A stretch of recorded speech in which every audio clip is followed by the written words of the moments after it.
पिछले दिनों उत्तराखंड के चमोली में आए इस आपदा को तो आपने तस्वीरों में देखा ही होगा। ये तस्वीरें जितना डरा रही थीं, ये उतना ही चौंका रही थीं कि आखिरकार ठंड में ग्लेशियर कैसे टूट सकता है, जिसको लेकर लगातार वैज्ञानिक भी शोध कर रहे हैं। और ऐसे इलाकों के रहवासियों की बात करें तो वो इसे मानव निमंत्रित आपदा मानते हैं। यानी उनका साफ तौर पर कहना है कि पर्यावरण के नियमों को ताक पर रखकर कंपनियां यहां काम करती हैं और भारी विस्फोट करती हैं।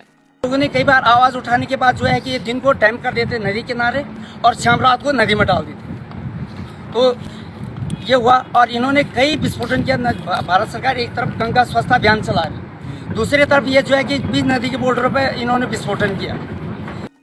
हालांकि इसी बीच Wadia institute of Himalayan geology के वैज्ञानिकों की ओर से किए गए शोध में एक बात सामने आई है। कहा गया है कि उत्तराखंड समेत देश के तमाम हिमालयी राज्यों के उच्च हिमालयी क्षेत्रों में विभिन्न माध्यमों से पहुंच रहा ब्लैक कार्बन एरोसोल ग्लेशियरों की सेहत बिगाड़ रहा है। आपको बताते हैं कि आखिरकार इस रिसर्च में क्या सामने आया है।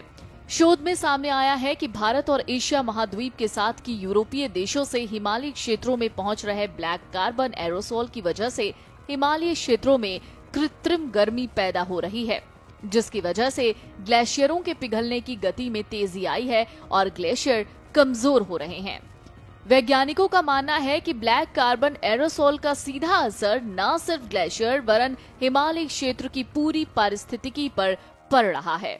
शोध के मुताबिक हिमालयी क्षेत्रों में 0.01 से लेकर 0.462 माइक्रोग्राम प्रति क्यूबिक मीटर की दर से ब्लैक कार्बन पहुंच रहा है। वैज्ञानिक डॉक्टर पीएस नेगी के मुताबिक ब्लैक कार्बन एरोसोल सूर्य की पैराबैंगनी किरणों को अवशोषित करने के बाद उन्हें इंफ्रारेड किरणों के रूप में उत्सर्जित कर रहे हैं, जिससे कृत्रिम गर्मी पैदा हो रही है। इसकी वजह से हिमालयी क्षेत्रों में तमाम ग्लेशियरों की स्नो लाइन ऊपर की ओर खिसक रही है।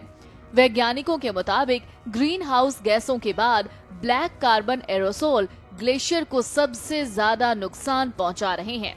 सैटेलाइट के जरिए किए गए अध्ययन में ये बात सामने आई है कि पश्चिमी विक्षोभ के जरिए यूरोप से होते हुए काफी मात्रा में ब्लैक कार्बन हिमालयी क्षेत्रों में पहुंच रहा है। और जाहिर सी बात है, पर्यावरण को जो भी नुकसान हो रहा है या फिर इस तरह की आपदाएं लगातार हमारे सामने आ रही हैं, उसका कहीं ना कहीं सीधा कनेक्शन है हमसे। Video desk amarujala.com। डाउनलोड करें अमर उजाला ऐप और पाएं खबरें लगातार। अगर आप ये वीडियो YouTube पर देख रहे हैं तो हमारे चैनल को सब्सक्राइब करें और बेल आइकन को दबाना ना भूलें। अगर आप Facebook पर ये वीडियो देख रहे हैं तो हमारे पेज को लाइक करें।